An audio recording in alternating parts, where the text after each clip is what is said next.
পাকিস্তানে champions trophy খেলতে না যাওয়ায় হুমকির মুখে ভারত। এবার ভারতকে নিয়ে সংবাদ মাধ্যমে একই বোমা ফাটালেন শহীদ আফ্রিদি। বিস্তারিত জানুন পুরো ভিডিওতে। আইসিসি চ্যাম্পিয়ন্স ট্রফির আয়োজন নিয়ে উত্তেজনা এখন চরমে।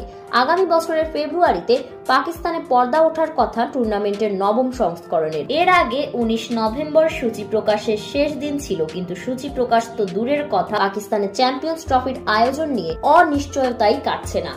পাকিস্তানের মাটিতে খেলতে যেতে রাজি নয় ভারত।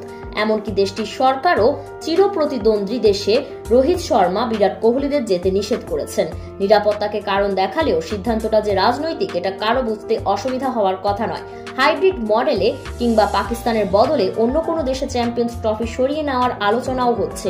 পাকিস্তান আবার হুমকির সুরে জানিয়ে দিয়েছে, তেমন কিছু হলে চ্যাম্পিয়ন্স ট্রফি বর্জন করবে তারা। পাশাপাশি আইসিসির আর কোনো টুর্নামেন্টে ভারতের বিপক্ষে খেলবে না।